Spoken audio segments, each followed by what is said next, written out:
Hello everyone, Fanta here, you're watching FANTAVISION, and today is the 100th episode of Tales from Retail. Sort of, not really.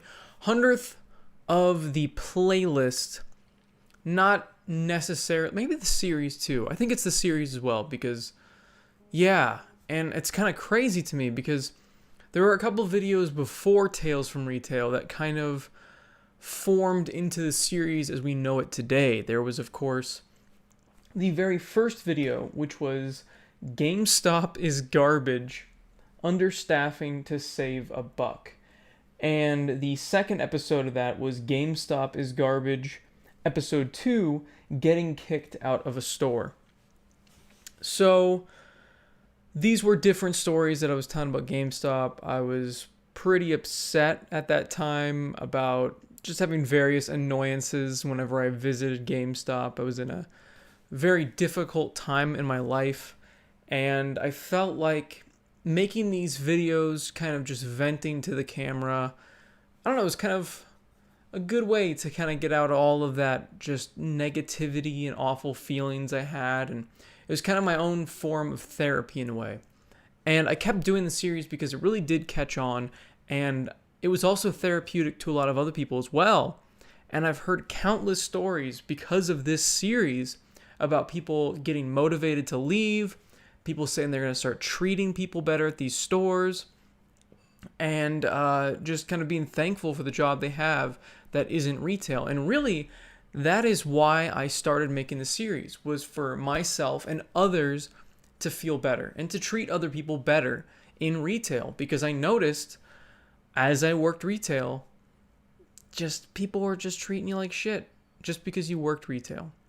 Of course, in this, I would be having the same drink, but I do not have any apple cider, unfortunately. I forgot what I was drinking. I am drinking New Belgium Citradelic. One of my favorite beers, very delicious.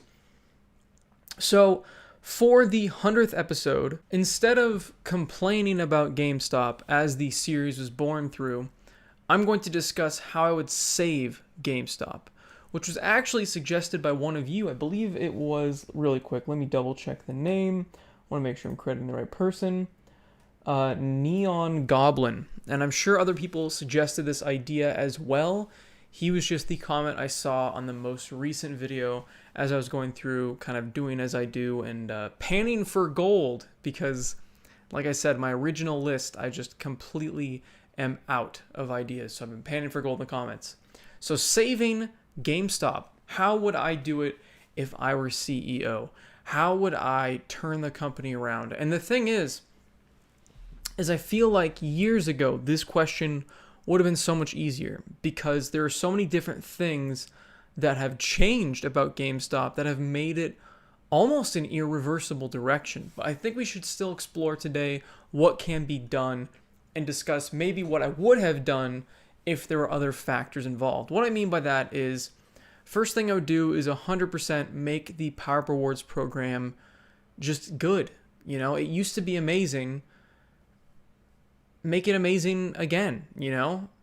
So what you need to do is bring back the actual physical items. You can't get hats anymore. You can't get belt buckles. You can't get shirts. You can't get this. You can't get that.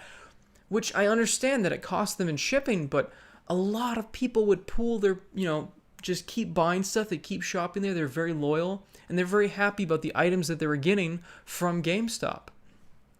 And the thing is they owned ThinkGeek that back then, and they still own ThinkGeek, but now the website is closed. Back when the website was open, I would just keep pumping out clearance items through the Power Up Rewards program, and I would advertise that in the store on the screen. And they did that occasionally, but I don't think they did that enough. Also, I would make sure that people knew about the 7-day return policy on used games. Now, this may lead to more people returning games, but I still feel like it would lead to more people buying used games, because there are plenty of people out there that are not quite sure whether or not they're going to like this new game. So buying used is a better option because you have that return period. Whereas if you buy it new, you open it, you're screwed. Of course, they have been doing this program now, which I feel like is smart, I'm sure they can do something with the financials at the end of the year to kind of show profit and loss, to kind of fudge the numbers a little bit. You can now return a new game to GameStop 48 hours after it comes out for certain titles. They did this for, I believe, Days Gone, and they're doing it for the Mario Maker 2, which for Mario Maker 2, I mean, no one's going to trade that in after 2 days. It just doesn't make sense. I mean, it's an endless game. There's endless replayability.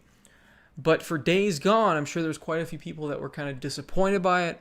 They get that 48 thing. And the thing is it wasn't really a return policy within 48 hours. It was a trade-in policy. So I believe you trade it in, you get the full credit of the game in-store credit. I believe that's how that works. If that's how that works, that's very smart. Some people might get a little bit frustrated the fact that it's not $60 back, but as long as you make those people aware, maybe you put a flyer, maybe it's on the receipt printed, it says it on the receipt, circle it, let them know, make it idiot-proof, nearly impossible. But if you make them know that this is a thing and they come back and they go, well, I didn't like it, now you have new used inventory, and you also have this person who has trade-in credit, and they're going to want to get something else at your store. So you've got them hooked, you got new product to sell for that $55, show that margin on paper, and you also have, like I said, this person on the hook, and they got the Power Up Rewards points, I believe, for everything. If that's how that works, it's genius. Of course, this could be exploited. People could buy a bunch, but I guess you could limit how many games are sold and traded in during this period. Actually, you know what? They already have that built-in limit. You can only have 2 of the same game traded in, and they do flag people for trading in too many of the same game. The more you know.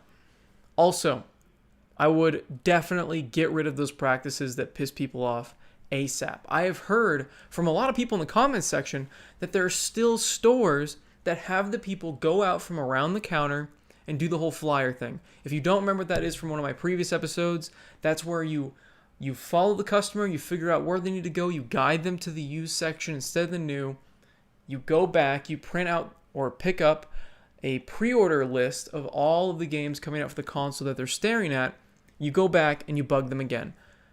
Incredibly frustrating. It's not a good shopping experience. I would end all of that. Gone. I understand you want to help the customer, but there's a difference between helping and just annoying the shit out of.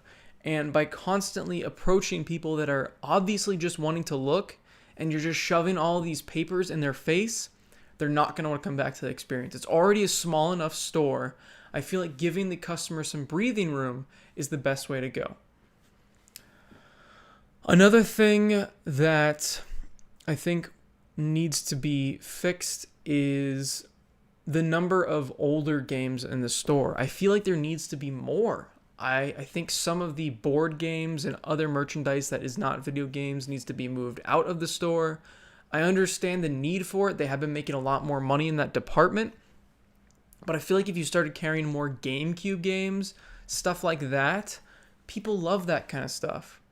And I feel like it would do pretty well, especially if you had GameCubes for a decent price and you advertise that. You try to play up the whole nostalgia thing. Maybe do some marketing in that department because you've already got a used inventory of it and you're accepting it. You can try to put out the local stores by doing that as well, because a lot of the local stores are going to be beating GameStop in that department because GameStop doesn't have a huge inventory of GameCube, PS2, stuff like that in their stores. So I feel like that would be a good direction to go. I know the nostalgia bubble isn't like it used to be. Back when nostalgia for all of these older consoles about 2 or 3 years ago, probably 3 to 4 years ago, I would have definitely pushed it. I would have had a huge amount in the store. There were tons of people looking for older stuff. Game hunting was a huge thing on YouTube. I know it still kind of is, but it's not as much as it used to be. And I feel like back then they could have made a mint by doing that. But back then, when I was game hunting and everybody else started to game hunt as well, GameStop wasn't even accepting GameCube games. I was buying GameCube games while I worked there from customers because they couldn't trade it in. My manager was like, yeah, go talk to them outside. And I was getting steals. I was getting these crazy ass deals from people that were just trying to unload all their crap. If they had been taking those older stuff back then, they would have been making a killing, I feel like. Because that was back when nostalgia was huge. And I still feel like there are enough people that would appreciate GameCube games and stuff like that in stores that they could make a decent amount of money.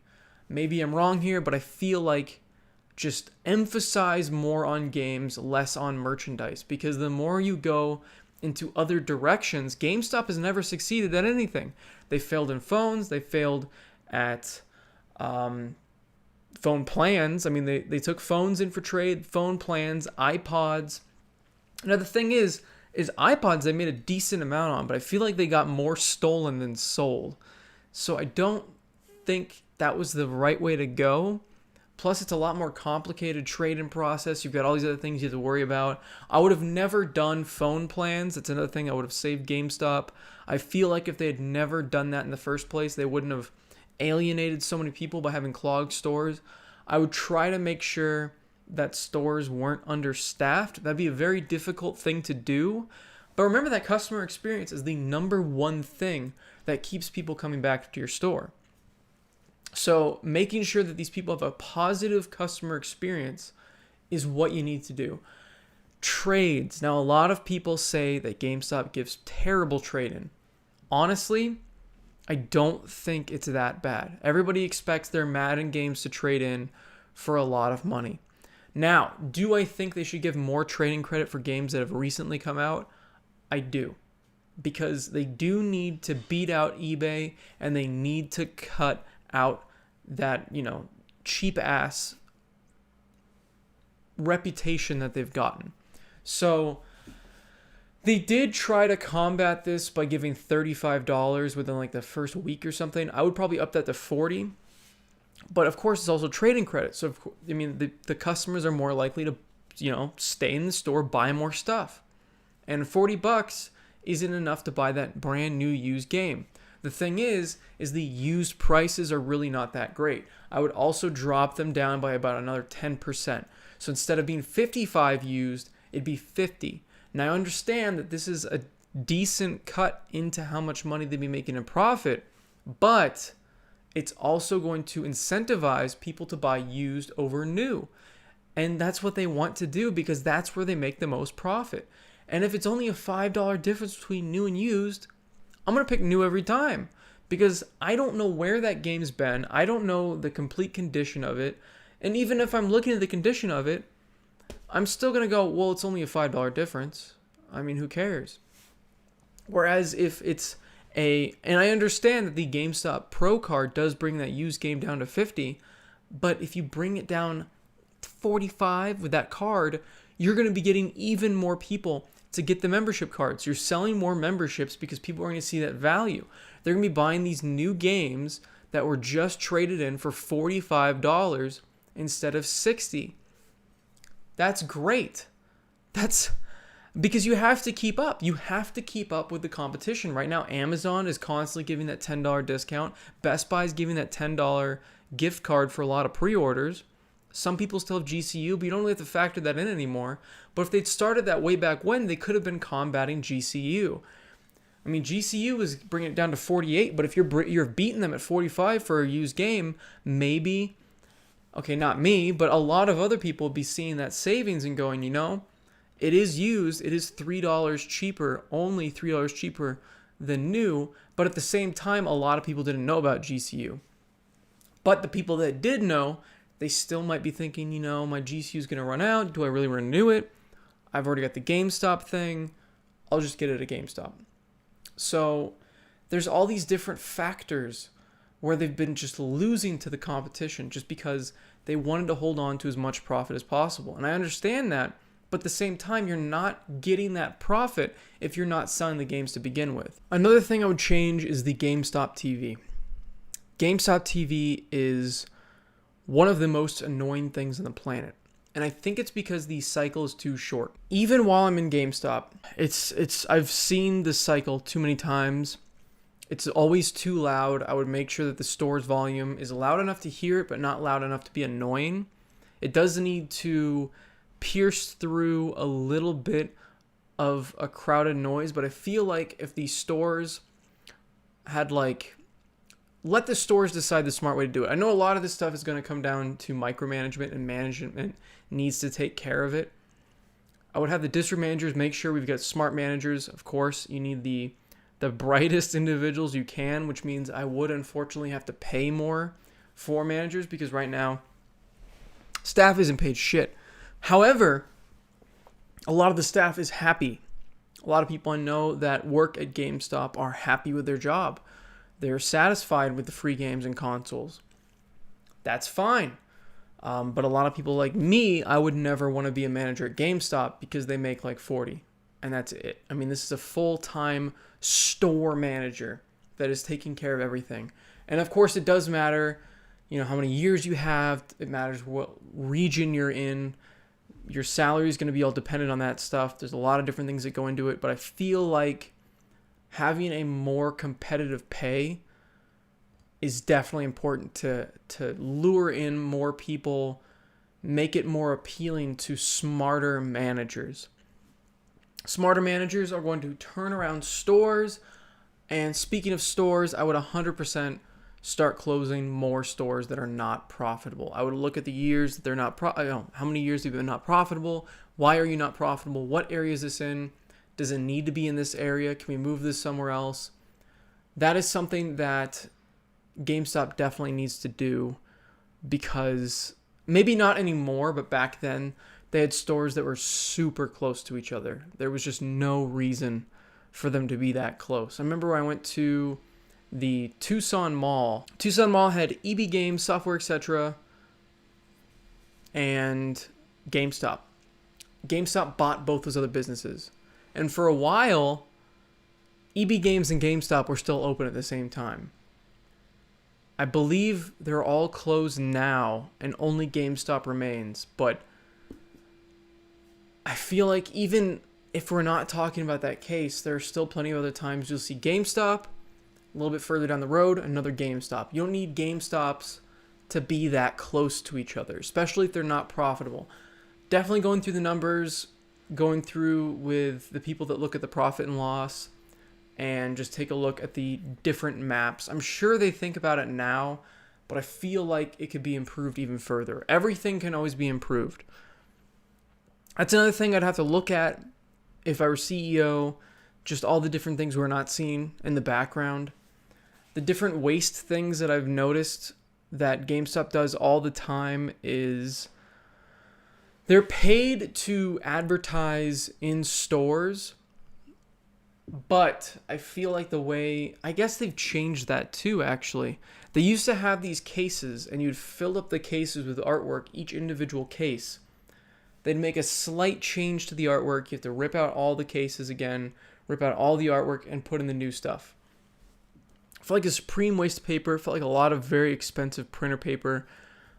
Posters would change with barely any difference at all. Why not just send, if they add a rating and that's it, send out stickers. I feel like that'd be cheaper. There are definitely cheaper options to updating marketing than the way they had it. And I feel like it would look just as good if you planned ahead for that sort of thing. So cut down on the waste that is definitely there. And I would go back to the old design of stores. I don't know if you've noticed, but stores they used to have these towers, and they had the 4 blocks, and they were filled with cases that would put together and make artwork. And there were shelves, and you could store stuff in there. And it looked really nice because you also had a backdrop of games. It kind of gave it a darker thing. Now GameStops I've seen ripped that off the wall, and there's just chunks of that left over, and it's just this bare wall, and it looks like a dorm room, and people have just put posters on there. It looks really sloppy. I think it just does not look professional. I don't quite understand who thought that was a good idea. I think they had the same idea in my mind, cut down on the waste of all the different printer paper, but I feel like the new design of GameStops just look terrible. They keep just making the wrong decisions.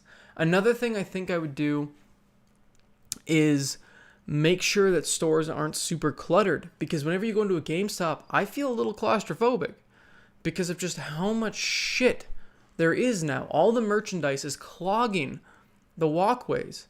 If there's any amount of people in there at all, I just walk out because I don't want to deal with that line. It's just ridiculous. And another thing I would do, and I don't know if this would be a popular opinion or not. I mean, you guys can disagree with me about any of this, honestly. I'm just kind of I mean, I'm not some industry professional. I just worked there and I kind of just saw what the best ideas would be.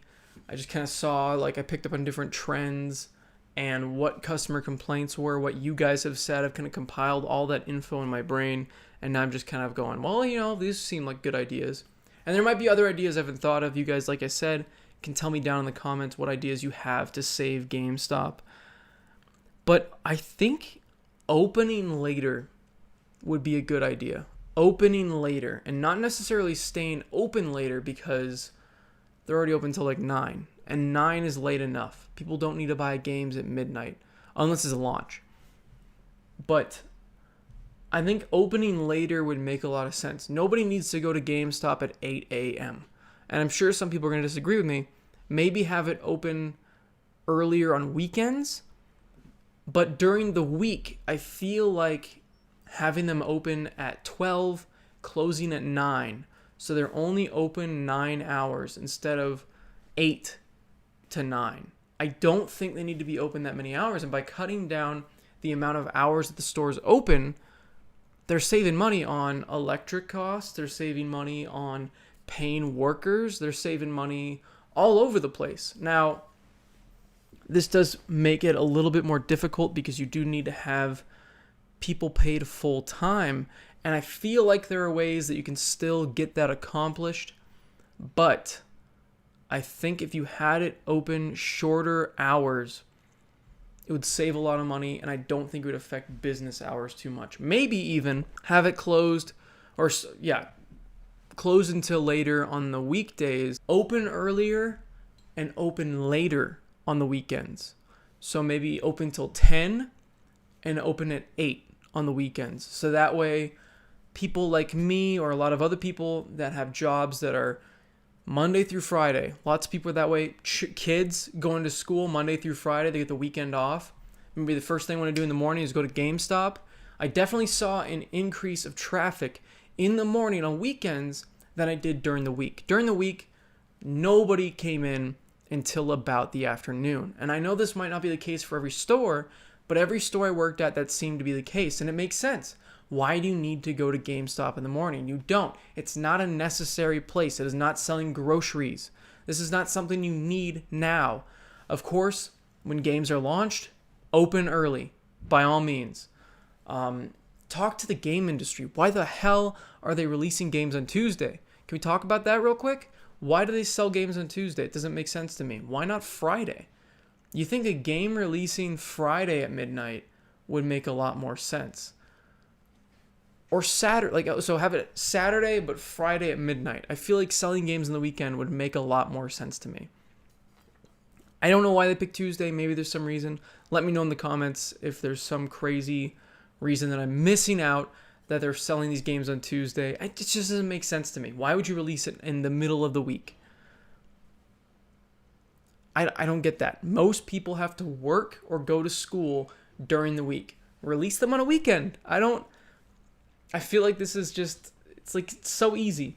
I think also GameStop should sell energy drinks. I feel like that would just be a prime place to sell energy drinks. You'd be making money off of the workers and you'd be making money off the customers for sure, especially at midnight launches. Seriously, that's a huge market you're missing. How much money do you think they could be making? All these different card shops that make a huge amount of money on food and drinks, GameStop is missing out on. I really think that if they took advantage of that, they'd be making a lot more money. Also, I feel like if there were more specialty GameStops that also doubled as a place that people could rent out for tournaments, held tournaments, stuff like that. If you look at what trading card stores do, it makes so much sense. And you'd make money. You could rent it out per hour in this other section. And people would want to come to your store. And while they're there waiting to take place or take part in whatever tournament they're in, they could be looking at your games. You'd have your energy drinks. There you go. I mean, there's all these different ideas that come to mind that would expand different profit opportunities, different money-making opportunities, different ways to have customers want to come to your store. It would build store loyalty for sure if you started letting people host tournaments there. They'd keep coming back. To me, that just seems like a no-brainer. And I get that property can be expensive, but if trading card stores can have these big-ass stores, I feel like they can have, not all GameStops, but definitely some GameStops have this sort of tournament-like store. At least have a couple test stores in key areas, see how it does, and then expand if it works out. I don't know. These are just some simple ideas I've come up with on different ways to fix and save GameStop as a corporation, because they definitely need somebody to do it, because they're not doing it themselves. They're really not. Right now, what I've seen is just constant missteps and just it sounds like they're trying to take steps towards privatization, making themselves not a publicly traded company. That would make a lot of sense. They wouldn't have to worry about the stock market as much, pleasing shareholders, any of that. And it would look better on the company if they went private and allowed themselves the slow transition process that they need to become an even more profitable company once again. And I feel like if they shift their focus back onto games, like I just said, the tournaments, offering more things in stores like the energy drinks, that's still an alternate thing. And I know it's not games, but it's something that's super easy to sell and pretty much everybody's interested. You already have a captive customer base in your own store. You could give them employee discounts, but still make enough, you could still make profit on it. So I feel like that's like such an easy thing, and I was always so surprised that GameStop did not sell any sort of drinks. It doesn't make sense to me. But I could have missed stuff. Let me know in the comments if I've missed some obvious things. And this is definitely a longer episode than usual. I hope you guys enjoyed it. If I come up with a lot more ideas in the future of how I would save GameStop, I'll let you guys know. Maybe I'll respond to some of your ideas, talk about whether they're easily done, or kind of applaud you for your ingenuity and coming up with it. I'm really interested as to what you guys think would be a way to save GameStop right now in its current state. Because I did talk about some things like in the past, like, oh, if they still ThinkGeek, the big ThinkGeek, now it's just going to be in the stores. If they still have the website, they'd have a lot more clearance items, stuff like that. I feel like they should have advertised ThinkGeek more. I completely forgot it existed until it was shutting down. There's all these different things that they just did not do correctly that I feel like if they had advertised better in their store, if they had just, notoriety is another thing that they need to have happen. They just need to be well known that they have all these other businesses. They need to know that you can have that week to return used games. You need to know that you can trade in the game after 2 days. There's all these different things that they're just not advertising well, I think. And that's a huge problem. They need to use their GameStop TV in stores to do that. They need to, I feel like would be a great way, real quick before we end the video, if they hired YouTubers to do in-store videos.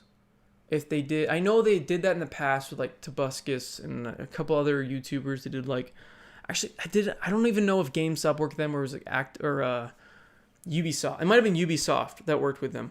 But I feel like hiring YouTubers that people respect, that are honest, that aren't complete shills, to just talk about games that they actually enjoy, things that they're excited about, and if they enjoy the store, all the better. I feel like that would be a better connection to the core audience for the store as well. I feel like it would make it more entertaining too for GameStop TV if they had entertaining videos going on in the store while you're waiting in line. Just some ideas. Maybe you guys hate that idea. I don't know. But there are plenty of either Let's Play people that'd be great, or even just gaming news, or, just gaming personalities that I would love to see in GameStop TV. I'm not saying that because I'm a YouTuber. I'm just saying because my main form of entertainment is YouTube.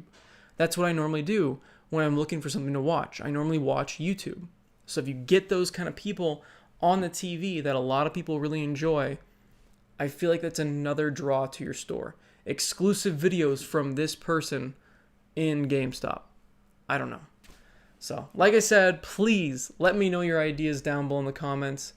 Thank you for watching. It's been a crazy amount of Tales from Retail videos. I never thought I would do 100. I think I've actually been doing this every Tuesday now, consecutively. I don't think I've missed a Tuesday in over a year. It's crazy to me. I've actually kept this schedule. I know a lot of YouTubers, including myself in the past, have said, oh, I'm going to do this many times. I'm going to do it this day every week. And I've actually stuck to it. So that's incredibly shocking to me. So thank you, everyone, for sticking with me through this many episodes. I hope you guys stick with me as the channel continues to grow and evolve and have more things come here. I'm not ending this series anytime soon. As long as I've got ideas, as long as I have stories, it's more of a story time Tuesday nowadays now. Because I know I said I've never missed a Tuesday, but I've also had, College Chronicles, the Food Service Fables, all that sort of stuff. It's more of a story time Tuesday, or Tales of Tuesday, really. Tales of anything.